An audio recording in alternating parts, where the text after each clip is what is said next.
very important event, which I'm so happy that we've got such a great crowd here today. Basically, we've got a couple of cancellations. One was Mike Burke at short notice, the constitution expert. Unfortunately, we thought that covered.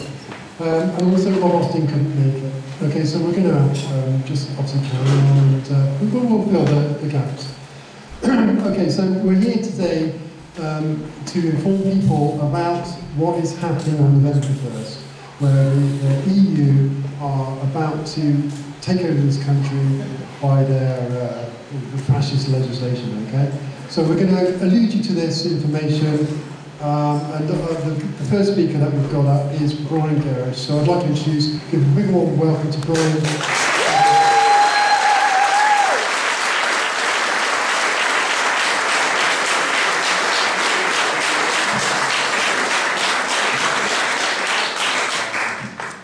Right, good afternoon everybody.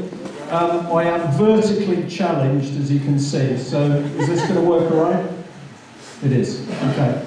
Now, when Lancelot set this up a couple of weeks ago, he said basically he wanted us to pop up to Glastonbury to meet a few people. Numbers, probably about 10, 15, 20, 30. So we arrived today, and this is absolutely fantastic. So I'm going to say to you, thank you all very much for coming. The only complaint I've got is we were also promised sunshine. So I've dropped my normal dress code. I'm not wearing a tie. This is as close to Glastonbury stuff as I can get. Right. I like to ask this question, and I'm going to ask one question before I get started. Why have you come? You need to do something.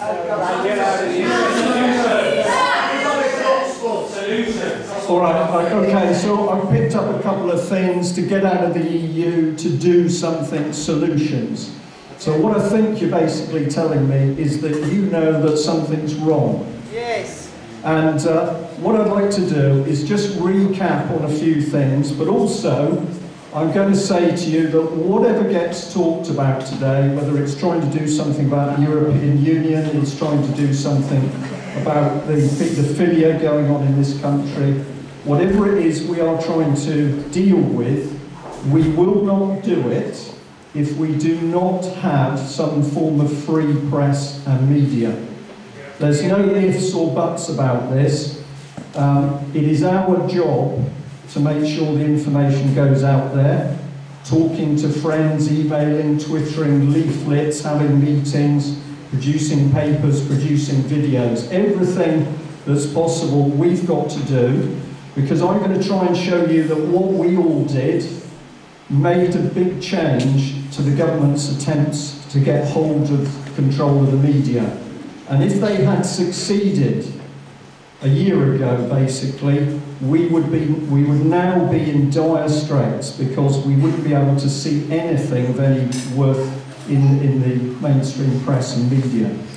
So a little bit of blatant advertising for the column, and I'm going to say that in putting this up, this is not me, Brian Gerrish, it's not Mike Robinson, it's not even Carol and Kate, who don't get a lot of recognition, but the two ladies that support us all the time, driven us tens of thousands of miles, feed us, bodyguard, look after us. But it's all the rest of the people that have helped the UK column, because if we hadn't had donations, we can't function. And of course, many people are researching for us and giving us the information. So it's a team effort. Where did it come from? Well, this is the first Devonport column. So where did we get going from? One A4 sheet of paper printed on both sides in glorious black and white. And what did we start doing on the very first edition? We were attacking what we saw as corruption in Plymouth. So this is getting at the local Devonport Regeneration Company, which was set up by Plymouth City Council. Of course, it wasn't a real company, it didn't trade as a real company. In our opinion, it was there to launder public money. And its job was to let local government take control of a big area of the city. And that's something that was replicated right across the country wherever you saw a regeneration programme, if it was in Glasgow or Birmingham or Sheffield or Leeds or Nottingham or Newcastle or Edinburgh, wherever you saw the government talking about regeneration, that regeneration actually meant collapsing the existing society and community. This is one of the interesting twists of what we're talking about, everything on its head. So we mixed truth, and I'm going to come back to truth quite a bit because it's so important. We mixed truth with a bit of humour, and this seemed to work. So in the first month we produced a whole 500 copies, and what happens, people got in contact with us and they said, did you know this was going on in the city? Did you know that? And mainly it was to do with money, fraud and corruption, but very quickly stories came in about bullying, not only from the public sector but also from the police. We had letters to editor, and we did get a few letters, but mainly people are very shy when it actually comes to putting their name to things, but we did run that. The article on the right, Groundhog Day, was all about historic granite sets, paving stones basically stolen from a particular area of the city. Why was that important? Well, those granite cobblestones were an important part of the history of that part of Devonport. We had a caption, we had Tony Blair up pretty quickly. The humour worked. People liked it when we took the mickey out of the system and out of people. And I'm going to say, how many of you have watched Doom Watch with Alex Gibbons and Peterborough FM? Well, if you haven't, you just go online and put in UK column Doom Watch, and there's an FM radio station running in Peterborough. Alex Gibbons, who was originally connected with Edge Media, is running it. And he is putting out very serious information, but covering it in a sort of sarcastic, black humour way. And it's going down very well. So we've tried this as well. I'm saying to you, when we deal with the people we're up against, it hasn't all got to be sticks. I'm not looking to beat them all the time. Sometimes we can actually really undermine them with black humour and sarcasm. Now this is an important thing. The bottom article here, New Labour knows attack, brave Labour defector. We picked up very quickly when there were signs of dissent in the political ranks. And this man was really excellent because he said he wasn't going to stay with Labour in Plymouth because of the bullying and the control freakery. So the first thing we did is praised him. And of course, that made him even more unpopular with the host Labour Party. But on the other hand, it gave him the courage to actually helped him have the courage to stand up and be counted. And we've got to be, I think the word is magnanimous. When people start to do the right thing, sometimes we've got to forget some of the things that they did, and we've got to encourage them because they are now on the right path. We're starting to see some MPs begin to go in the right direction. It's an amazing coincidence as the child abuse issues come to the fore. Well, eventually, with the help of donations, we could expand a bit, and this was the next thing we went to. So this is now a full-size newspaper. I think this edition of the Plymouth and Devonport column had a whole 12 pages. And the trouble with that is it's pretty flimsy. It feels like a piece of toilet paper. So you need more pages for people to believe you. But in this edition, when it was coming up to the local elections in Plymouth, we went through all of the council candidates and we rated them, according to the Devonport and Plymouth column, as good, bad or indifferent. So we just made a judgment. We think this man is a good man, we think this person is not a good person, and it didn't matter what party they were in, we judged them. Well, of course, what happened was that if we praised somebody in the Conservative Party, they wanted to know why we thought they were a good person. Why does the UK column like you? What are you saying that's interesting? So we started to drive little wedges in amongst them. It's very unkind, really, but it worked a treat. We know that as a result of praising some of them and criticising others, they started to get at each other's throats. And divide and rule, very good tactic. They use it against us, so we decided to use it back. This guy in the middle, brilliant bloke, called Lee Finn. Formerly he was a Ministry of Defence policeman. Ended up having a bad road traffic accident, so he had to change his lifestyle and became a Plymouth City councillor. He was Labour until he discovered the extent of the fraud and corruption, and he left. I met him in a pub. We spoke for 6 hours, the first occasion we met, and he's now a long-standing friend, and I'm going to say he's one of the most hated councillors in Plymouth because he does something extraordinary. Anybody know what it is? Tells the truth. Right. Well, we eventually managed to start producing the UK column. I think I'm right in saying that Mike Robinson was on board at this stage. Now, Mike does a lot more than people think he does, because basically he edits the paper, he puts the thing together to produce a lot of the article, he does all of the videos for the show, he does all of the IT stuff, and if we have any problems, he generally fixes it, with some bad language, it has to be said. But when Mike decided living in France he couldn't fight, so he moved from the south of France to come initially to a pretty interesting flat in Devonport, but he was there to help us. He achieved amazing turnaround with the look of the UK column. Hurts me to say that because I was the editor before. What we tried to do was to interpret some of the things going on. So I remember Mike putting this series of pictures together, and of course he was basically showing that there were the troops going off to war at the left-hand side. Who were the people responsible? Well, Mandy Mandelson had to be in the middle, and what comes out the other side of the bodies. And of course that is still going on today. I can't remember what the date on that paper was. And we were warning that what we were dealing was Marxism in Westminster.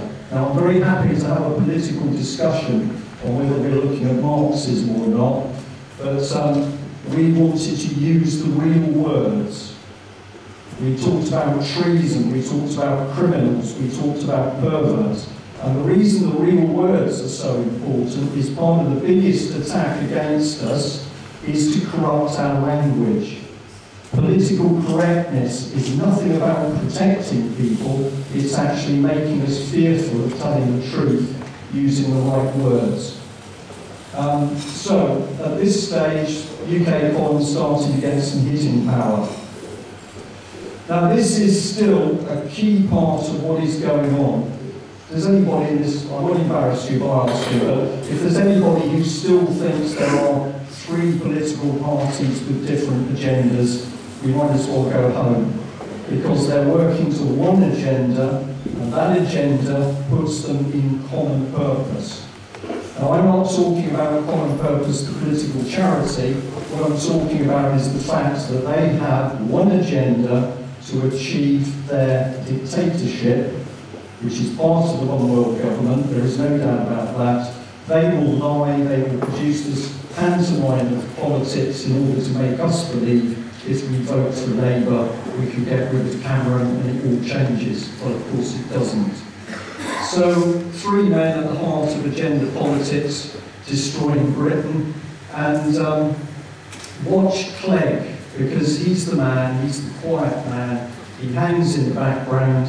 I think that Clegg is one of the most devious, dirty men in politics. Why do I think that? Well, he's a big wheel in the Privy Council. That's Britain's secret government. And of course the other thing is that he was one of Leon Britton's boys. So he was developed into politics by Leon Britton. Enough said on that.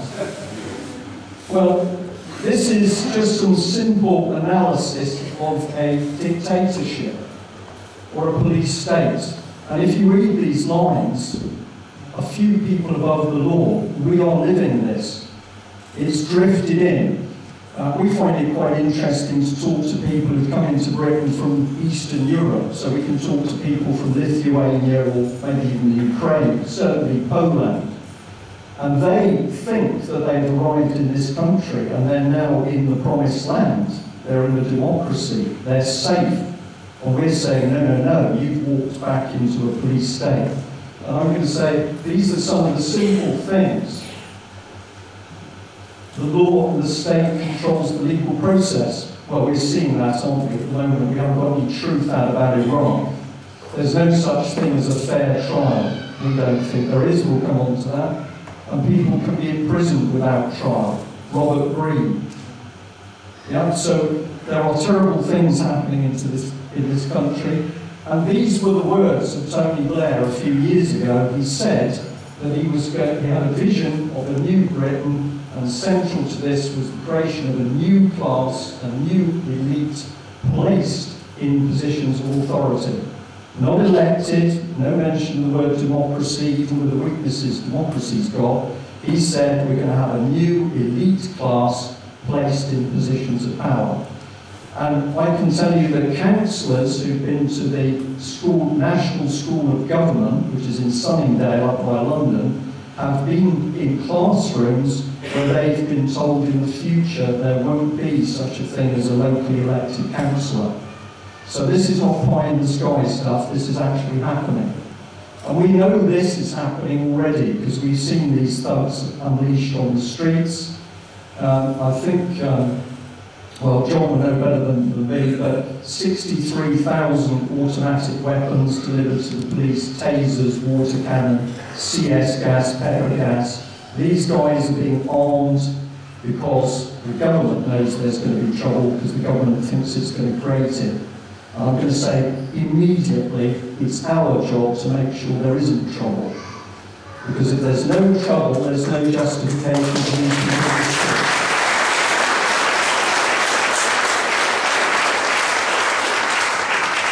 So here's the truth come back in. What is immense danger to a dictatorship? The truth. The moment the truth comes out, I think it's 95% of the battle to get the dictatorship controlled over. But you've got to take control of the newspapers and the media. And in a minute I'm going to be talking, reminding you about Leveson. So the state in this country, you can just watch it. They want a dictatorship. They want secret trials. They don't want juries. They want to be able to arrest people in secret. Reports in the papers over the last couple of months, the Daily Mail said that 300 people have disappeared. They've been arrested in secret by the new Serious Crime Agency.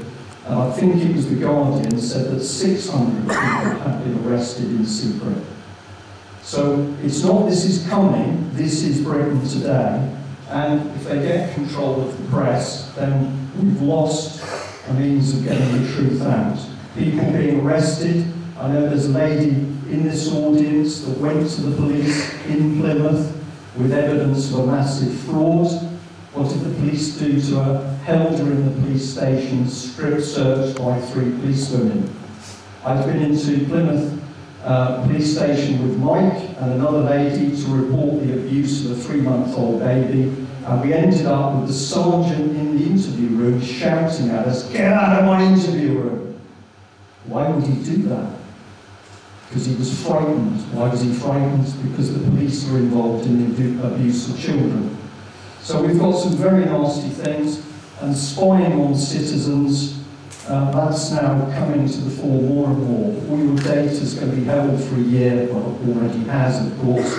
Are your phone calls being listened to? If you're doing a good job, they are, so I'm going to be disappointed if nobody's listening to you, because you're not doing enough. But don't stop speaking. The art of surveillance is to speak more. It's a very important concept. Torture, we're involved in it. No ifs or buts. The British government has been working. And what happened to a lot of the documents around torture, well, they were lost. They got water damaged. And now a very bad joke is too close to the waterborne. So all of this is going on. And this is the very nasty bit. We're now at the stage where they're trying to get people to spy on each other. something happening with the children next door called social services, neighbourhood watch. It's all about getting us to fear our neighbours. And if they achieve that, you are lost, because you don't know who you can trust, and the people we've got to trust is us, the community, the general public. So you've got an inbuilt machine which says when you meet somebody, yeah, they're okay, maybe they're not, but in general, when we meet somebody, they get treated as a human being. If we ever allow them to get to the stage where you fear your ordinary neighbours and community, they've won. So, this is some of the stuff that was done to control newspapers. They wanted it to control propaganda, so all I'm pointing out is it doesn't matter where you go, if there's a dictatorship, they want control of the press and media. And of course the Nazis were particularly good at it. But we're now starting to see, as the machinery in this country shows cracks, the propaganda seems to be becoming ever more pathetic. So I don't know whether you're watching this business that Putin seems to have personally shot down a Malaysian aircraft, but to me it doesn't stack up, it doesn't seem right, it seems rubbish, and you dig and you dig and then you say, this is nonsense. So the Nazis knew the value of propaganda, David Cameron, Miliband and Clegg know the value of propaganda, and we've got to realise what it is. Sorry, I've gone back. Yeah, sorry. Well, this is the reality, because this is the next step, isn't it? Which is basically that journalists get arrested. It doesn't matter whether it's Russia, they get arrested, or they disappear, or they're found dead in the entrances to blocks of flats. But it's happening here, 59, that we know about, because we don't know how many other secret arrests there have been. Now, this is all designed to intimidate free speech, and if we allow it to happen, we're lost. So I'm going to say, in general, we've got to stay supporting press and journalists. I've done it again. I will work out my left from my right, so I have no problems with that. So here he is, Leveson. Do you remember him? Well, is he independent? I don't know. How did he get selected as a judge? Who is he? What's his background? Who does he mix with? So Cameron selects him to look into what's happening in the press and the media. Okay.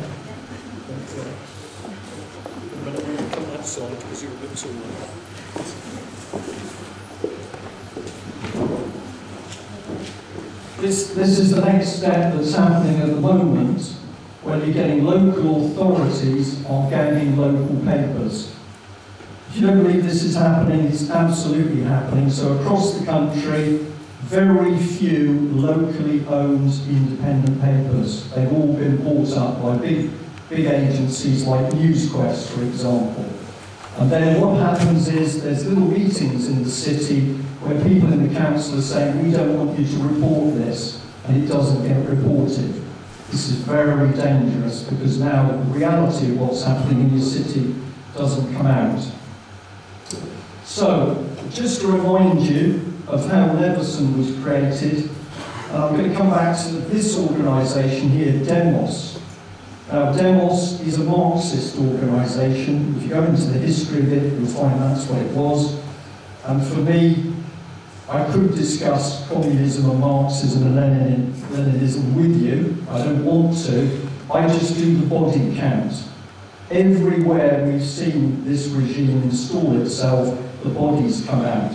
So in Soviet Russia, nobody knows how many bodies disappeared under Stalin, somewhere between 30 and 60 million.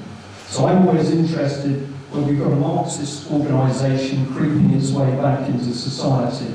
And in 2002, they had a project, an examination of the relationship between government and the media. That's a coincidence, isn't it? So what happened then? Well, they were instrumental with Julia Middleton in forming Common Purpose. And of course, the key bit was that was done with big money, big banks, UBS, Deutsche Bank, Credit Suisse. and many others, that they would never tell us who the banks were that were putting the information, were putting the money into helping Common Purpose set itself up. So there's a good place to start looking, because we're back at the international bankers. Well then, we had an amazing situation where David Bell, big wheel with Pearson Group, set up a meeting where they were going to talk about the press and the media. Julia Middleton was there, so was the Bank of England, so was Robert Peston from the BBC, so was a bishop from the Church of England. They had a private meeting in very plush offices saying, we need to do something about the media. And Common Purpose totally involved with that. But this is what they created, the Media Standards Trust.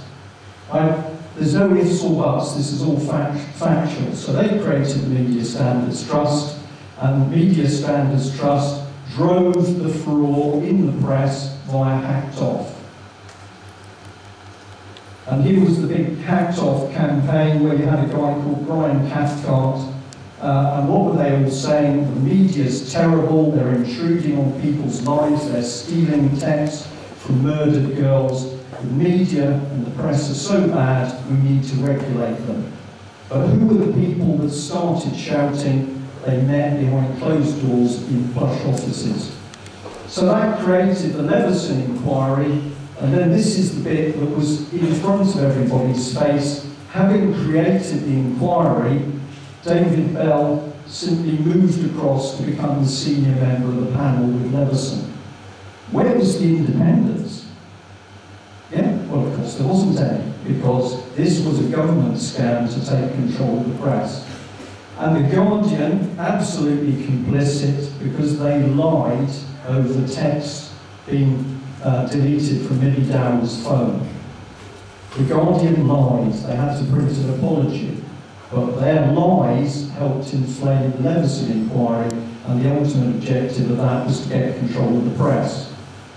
Why is the Guardian so close to the government? Because they earn the money from the government. All of the adverts for school teachers and all the civil service jobs bring the money into the Guardian. So the Guardian, the government and the BBC share the same bed. It's a very important thing to remember. Now, this is the state of the country, really, because we're going back a bit, but a gentleman got very wound up because he said the Sun had made illegal payments to US servicemen to get a picture of Saddam Hussein in his underpants.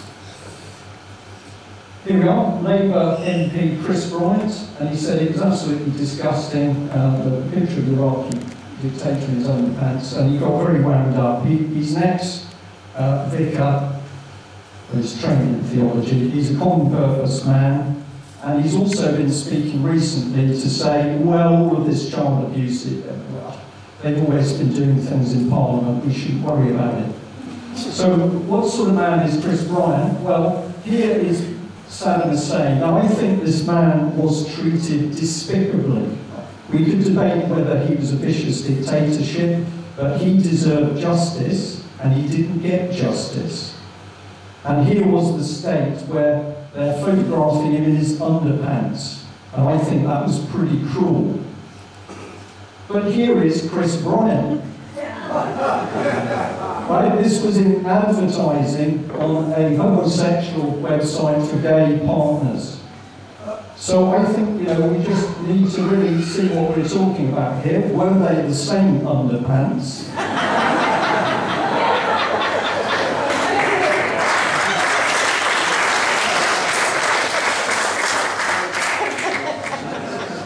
What about this man? Well, here he is, former JP Morgan banker, and he ended up back in the coalition squad, so he had a little problem with fiddling expenses. He's involved in cabinet meetings. Deputy Michael Gove, well, he's an interesting man, of course, because he's now been moved from education to be what? Chief Whip, and we've had a historical bit of BBC film recently where a Tory whip said, well, when they came to us, with their problems. They've been involved in a scandal, maybe a scandal with little boys. We helped them. He's on film. We helped them because then we controlled them utterly. So Gove has just been moved across to become Chief Whip. I wonder why. So, sorry, I went a little bit too quickly. So ultimately, that man was then put through in charge of the election manifesto. So he's going to produce the lies back to us. I need to watch the other screen here.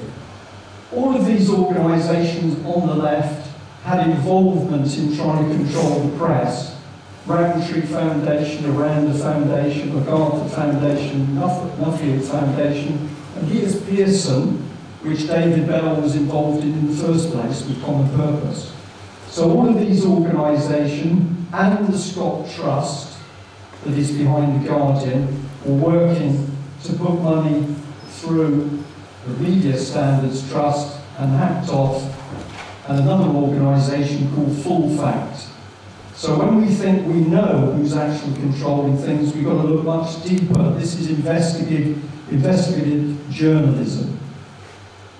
I'm not an investigative journalist. I try to be, but you can be, because all it does is who gets to the truth the first, the quickest. So if you're researching, you're online, you know where to go for the documents, you get the truth, you can expose this stuff as well as I can. So ultimately, here he was, David Bell, closely linked with this side, and here's Lord Leveson, his friend, who was brought in to run the stuff in the paper. So a web of vested interests, and then here was The Guardian with the ultimate lie, the big emotive lie, that the nasty press had deleted text from her mobile phone. If we go in a different direction, let's have a look at these two, obviously work together. Here's the Bureau of Investigative Journalism. There's Hacked Off, there's Full Fact, all working together. And then do you remember this organisation with this journalist and this guy? What happened with the Bureau of Investigative Journalism? Right, do you remember accusations of somebody being a paedophile that then resulted in big payoffs and trouble? The Speaker's wife was in trouble because she tweeted somebody was trending. Who was that? McAlpine, right. So this was the organisation that stirred up all the trouble around McAlpine, and I just say it's very strange that the man behind that organisation was the same David Bell that was helping to ramp up the Leveson inquiry. And this is, if you go deeper, so we've got Alexander Lebedev, an ex-KGB man, and he happens to be a Moscow bank owner, a billionaire. Why are we interested in him? Because we've got his son now, owner of the Independent and the London Evening Standard. So I think it's quite important to know that the KGB is now running papers in this country. They were linked through to the Journalism Foundation, gave it money. We'll see where this ends up.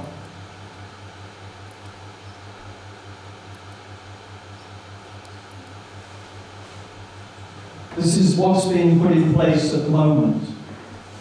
It's right in front of our faces, it's gaining traction very, very quickly, but if we know where to look, you can see what's happening. If you can see it, you can deal with it.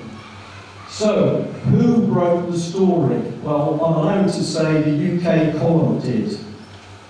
And something I haven't talked about before to an audience is we had a little conversation with some people in the Daily Mail, and we gave them information about all of our research into Common Purpose and the people behind Leveson.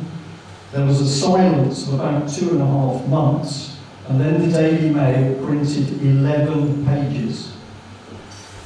Now, we're not looking for big credit over this. What we're saying is the power of the truth, even when you put it somewhere where you don't know whether they're going to act on it, can produce good things. And this was the article that we actually pushed through to the Mail, and if you looked at their subsequent publishing, it was about 90% UK column information. And they printed massive pages. Here's Julia Middleton, lovely lady, political charity she's running. This was the Telegraph, so they started to get onto it. They started to understand what was happening. This was a picture of Julia, not a very nice picture, I'm delighted to say. This was the Sun, I think it was. So they put it together in a different way. Or, sorry, that might have been the Mail. I think this one was the Sun. But it was all the same idea. They were suddenly looking at the way we were showing the networks of people. So we're going to say, if you put the right information in front of people, you can see what happens. So what's happened out of Leveson, fear and confusion. The guy who was the lead counsel, he got promoted. Well, you do, don't you? He had a love affair with one of the other QCs.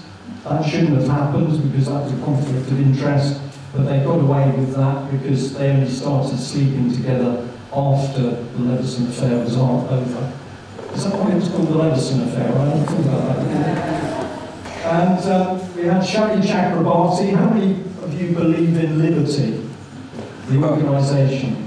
It's a complete sham. That's why she's called Shami Chakrabarti. This is what happens. 5 million spent. The police started to get into the secret arrests. Newspapers refused to sign. Hacked off continued. The police got fearful of mixing with the press, and the common purpose continued. And this man had it, I think, analysed well. He said, this is the sort of mindset that I would expect to find in Iran, not the West. The kooky idea tells us little about the future of press regulation. It does suggest that the European project is ultimately incompatible with the notion of a free society. So now we're seeing that MPs are really beginning to pick up on it. And how free are we? I've got another slide a bit later, but this man is phenomenal. This man...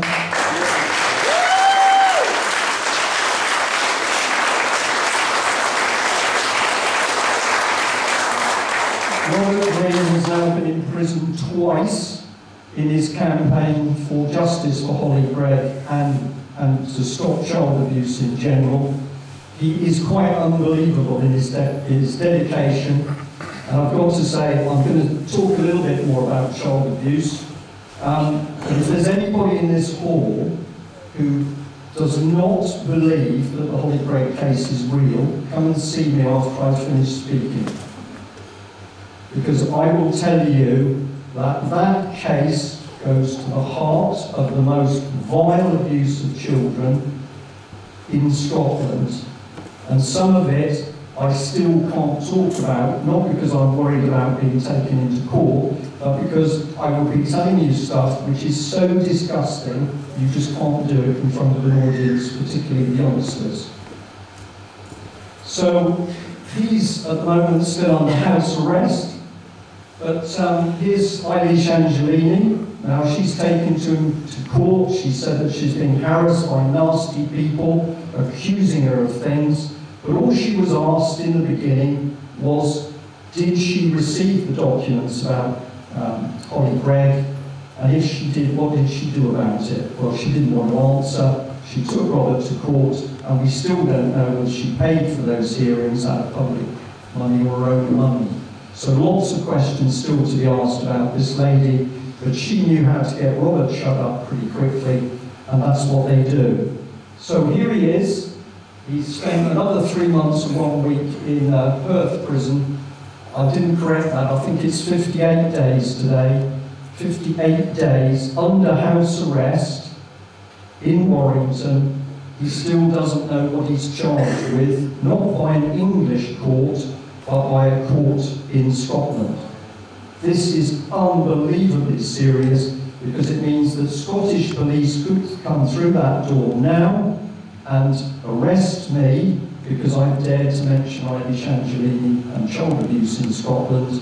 I get taken north of the border into a foreign legal jurisdiction and Westminster does nothing.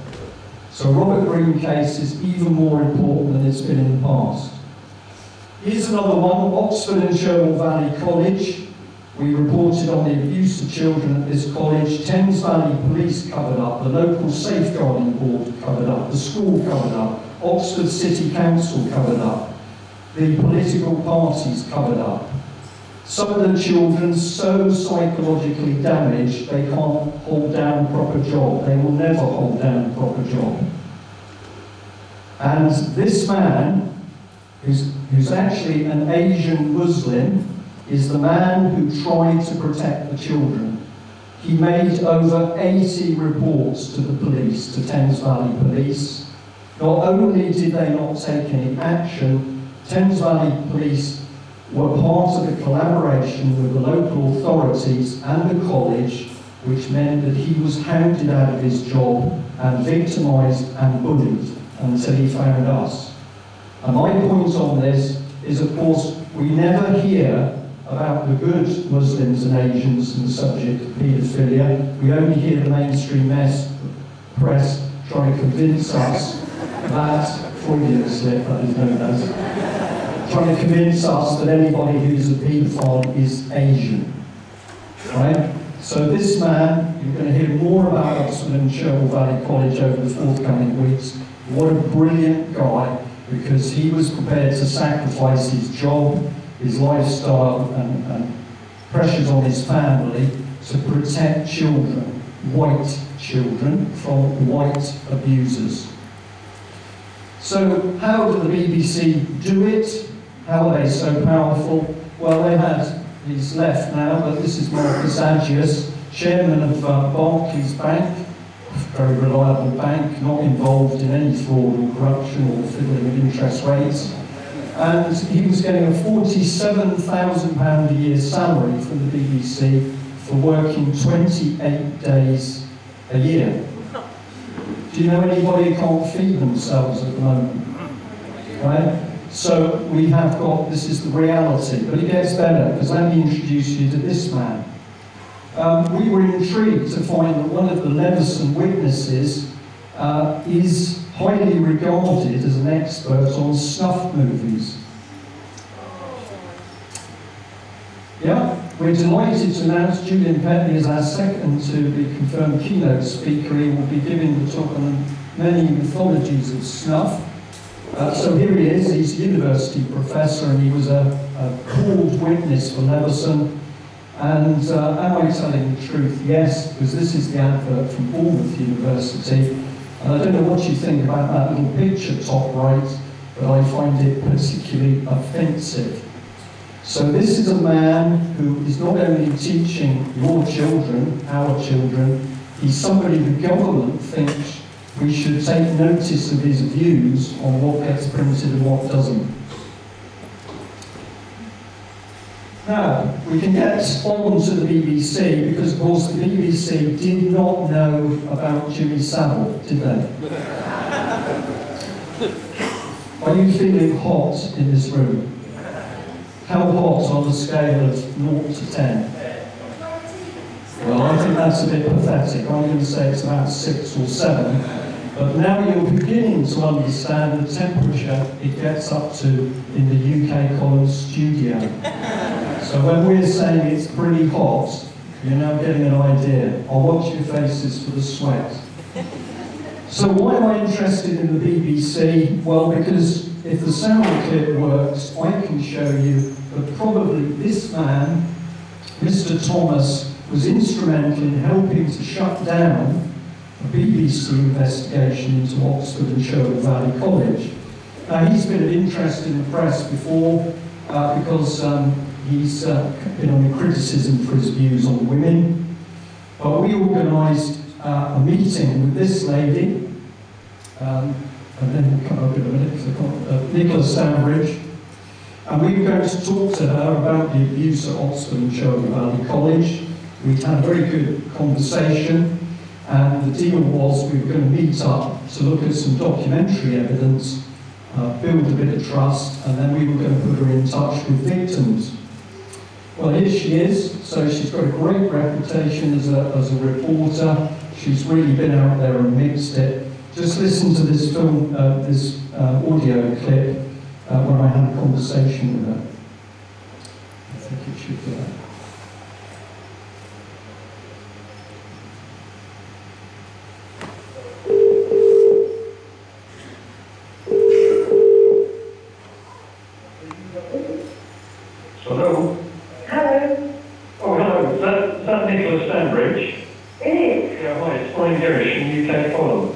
Oh, hi there, Ryan. We spoke, well, a week and a bit ago.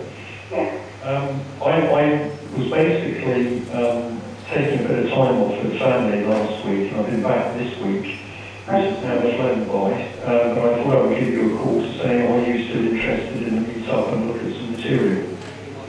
At the moment, the answer is no, because I've been landed with a number of projects to get done now before Christmas. So, should we put it on hold for the time being? If I come back to it, I'll give you a call. Well, you can do, but at the end of the day, we're dealing with the abuse of children, which, as we're seeing in the mainstream press, we've got extraordinary things happening. And this is not something that, you know, I do not know what is the matter with our mainstream press at the moment, but, you know, what is more important than the safety of young children and young people?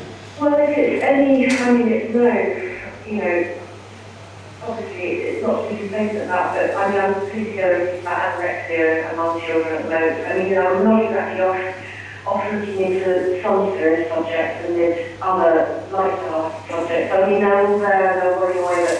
Well, okay, you know, I'm going to say that you came to me, it's a serious subject, we've been battling now for months to break this thing, but obviously it's not very high on your priorities, that's what you're telling me.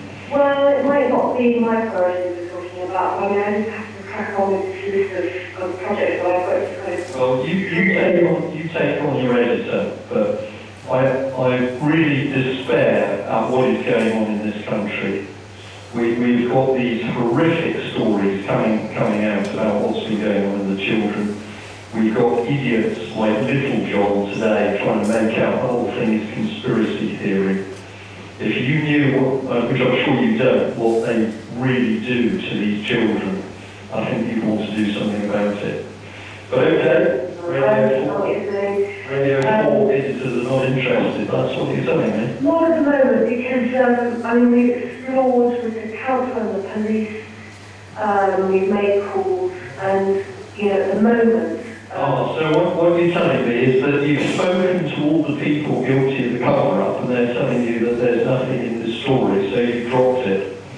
Well, we haven't dropped it. I mean, we never started it. Well, give me an idea of what the council have said. Well, if it's all right, I'd rather not, Brian. Well, I'll tell you what they said. They said there's nothing in the story. So you have not sat down with me to look, because I was going to sit you down to let you look at statements written by some of these young people. And I guarantee you would be stunned and horrified. And all you've done is spoken to the very people who are refusing to properly investigate and deal with this abuse. Right. We've spoken to a number of people around the case. Have you spoken to any of the victims? Well, we've spoken to you, and you have you spoken to any of the victims? By all means, if you think that they should get in contact with us, please... No, I'm not playing that game, because you are telling me you are not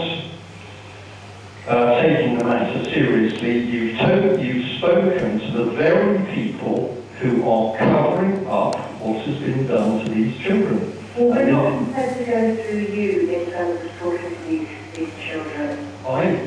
What do you mean by that? I've offered to let you represent them. But we would like to speak to them independently and on their own. Is possible. They are absolutely, you have my details, you can by all means pass on my details. I'm going to stop it there because I'm just watching the time of it. But there you had it, right? Not only have they not spoken to any of the victims, she actually went on effectively to accuse me of controlling the victims. So I alerted her of what was happening, I offered to put her in contact with the victims, she talks to the authorities and then she doesn't want to speak to me.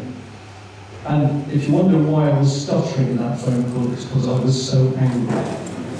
Okay, but that is the BBC, what that lady did, and I accept, I think pressure was put on by her boss that I showed you. This is how the Jimmy Savile abuses, you can just see what happened. Well, here we are, David Cameron's porn man. This is the man designed to be protecting children from internet porn, except, oh dear, he's been picked up on child pornography charges. Okay, he's not guilty yet, because he's got to wait till October. He isn't actually at home on bail every day. He's out on the streets. Yeah, Robert Green has to report to the police every day. This man is out on the streets.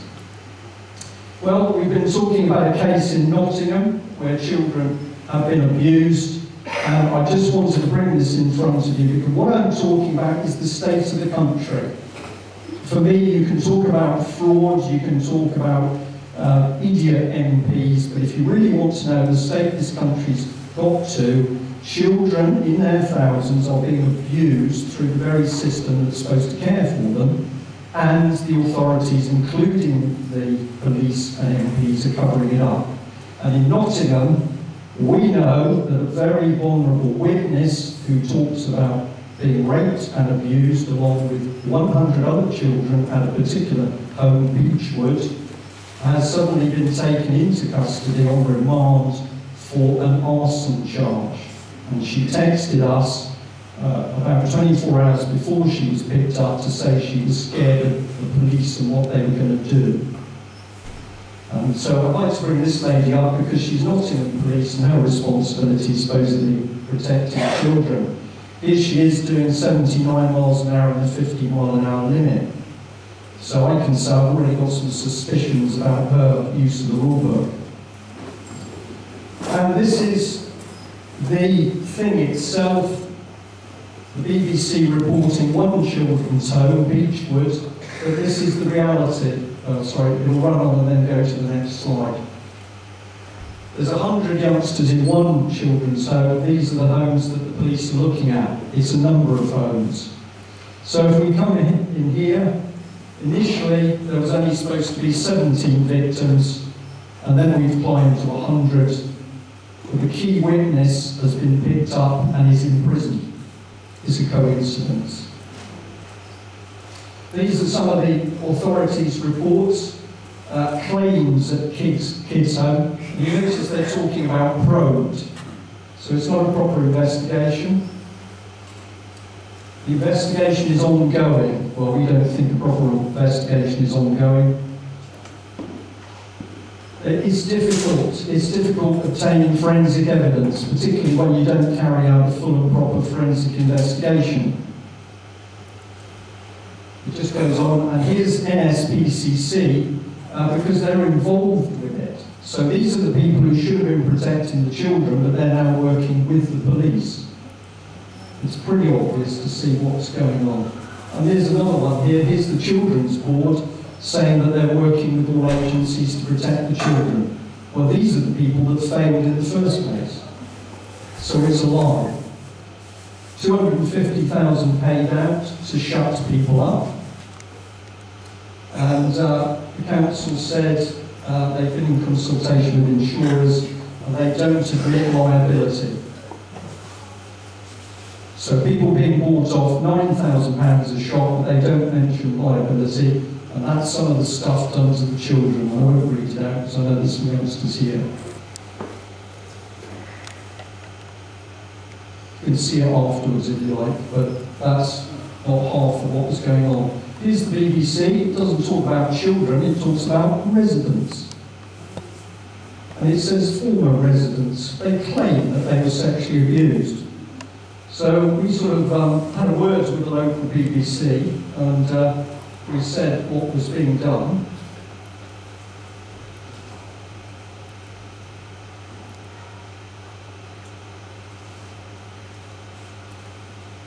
There's the BBC. We said, why didn't you report the truth? And this is what they said to us.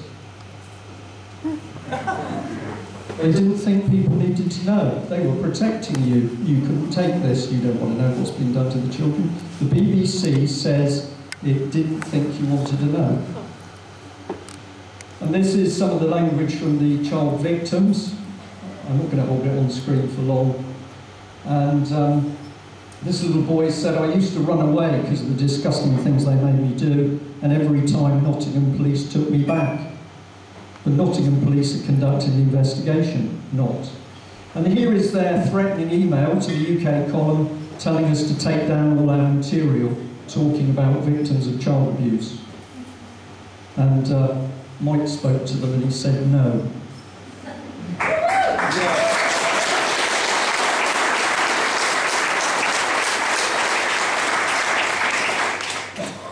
This is Melanie. We've identified her. Why do we do that? Because she disappeared after sending us a text saying she was worried about her safety. And when we called the police wouldn't tell us where she was. So we asked them repeatedly, has she been arrested? They wouldn't tell us. Is she in remand? They wouldn't tell us. Is she in a psychiatric unit? They wouldn't tell us. So we went public and named her, because we can't look for a person who nobody knows their name. But we had her permission anyway. And this is another victim, John, so she's not the only one, but at the moment the police are very unhappy with us. Sorry, what's the significance of this? Oh, sorry, I'll skip over that one. And what did the local authority do? Well, they've put the care home up for sale. But they haven't done it now. They did it the same year that the first victim came forward and said that this home was the seat of abuse. The City Council spokeswoman said the sale was in no way connected to the ongoing police probe. Yeah, right. So there was a bit more of it here. Here's the Chief Constable. And this is the important thing, he's confirmed to us that there is no murder investigation, although we know there are child victims talking about children being murdered on the site, but there is no investigation. And there's Melanie, she's still in prison in Peterborough, and we hope you might like to write to her.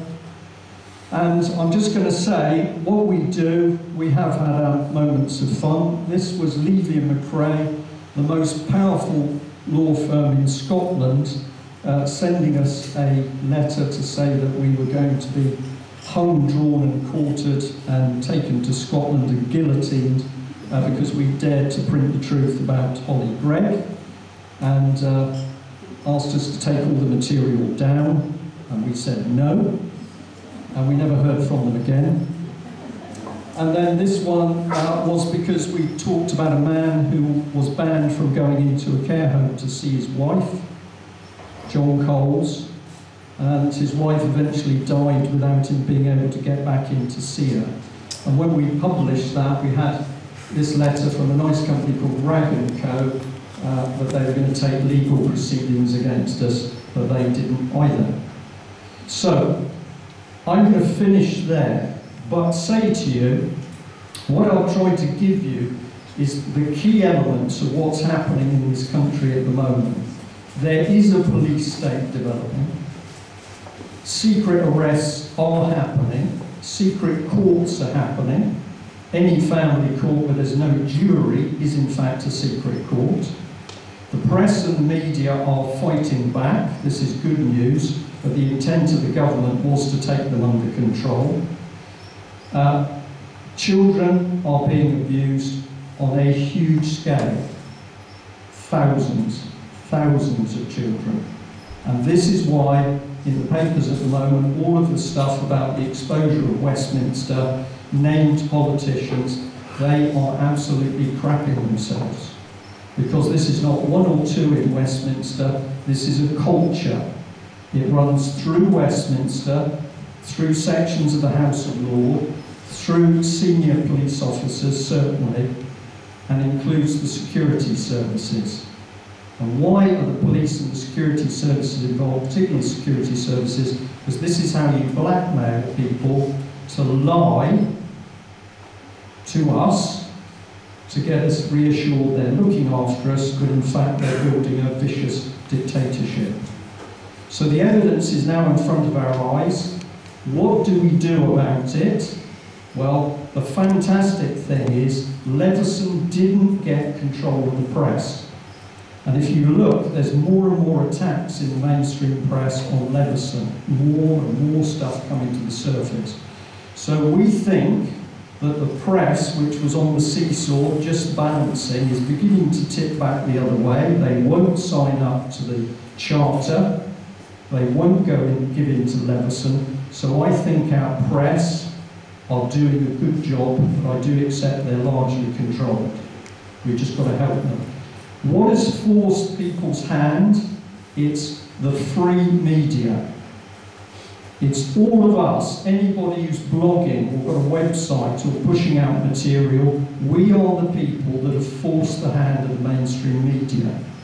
Because you can see, if you go online and people are laughing at Agenda 21, or they're warning about Codex Alimentarius, or they're talking about fracking, or they're talking about child abuse, if the papers don't print it eventually, they make a mockery of themselves. So I think all the good work we are all doing is making a huge effect. The other thing is, we're now seeing people starting to say, no, we're not having it. And one of the best examples is around the bailiffs trying their repossessions at the moment, because we're now seeing so many examples of peaceful gatherings simply saying to the bailiffs, you're not coming through us. And if you have, how many of you have seen a bailiff film on YouTube or something? Okay, so it's only about half. So the ones who haven't seen one, go onto YouTube and put in something like resisting how bailiffs. Not to do business with bailiffs. Pardon? How not to do business with bailiffs. How not to do business with the bailiffs. So if you put that in, you will start to see films where people are showing you how they resisted the bailiffs. There's no violence being used, there's the law and withdrawal of consent. So that is all happening. We've got the protests starting to happen about the children, a big protest in London, and we're also now starting to see MPs wobbling. I won't mention his name, but somebody went to see an MP about Robert Green over the last couple of days. That MP's been totally hostile and unhelpful previously. He's a Conservative MP. And the person said, it was unbelievable. How are you? You're looking well. Nice to see you. I haven't seen you for a long time. And what can I do? How can I help? What do you think I should be doing on this child abuse issue? So the man is a scrote because, of course, he's changed direction 180 degrees. But the important thing is he's changed direction. So we're in a dire straits. The government wants the violence, because if they can introduce the violence on the streets, for whatever reason, food, bailiffs, racial, religion, if they can do that, they can unleash the Civil Contingency Act, and that gives them the power to do all sorts of things. So our job is to keep people peaceful, but get them informed as to what they can do to stop it. If you say to me today, can we stop it? I'm going to say something I've never said before publicly, and that is, I am now absolutely certain we can.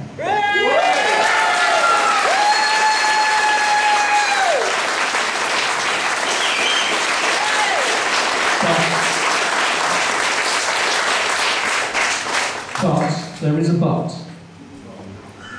The but is that this will only happen if all of us and hundreds of thousands and millions of other people get off their bottoms. Now, we work very hard in the UK column, and it's usually very hot. You're understanding what I'm talking about, okay? We get a lot of people telling us what we can do. We could fight ATVOD, who tried to silence us, by taking them to court and using the rules and doing this. And we could get out there and do that, and we could do that, and we say no, because we are working at maximum capacity at the moment. And what we need is for other people to do it. But you only should do what you feel comfortable doing. If you're only comfortable writing letters, write the letters. If you're prepared to stand up to policemen or the bailiffs, which takes a bit of guts, come forward and do that. What you can't do is think you're watching a video game, and if you send a few emails to your mates or you go on a blog post and have a chat, you're doing the job. You're not. Ian Crane has been doing something wonderful, because he's got groups who've got different basic interests. Maybe it's the environment, maybe it's food, maybe it's animal rights.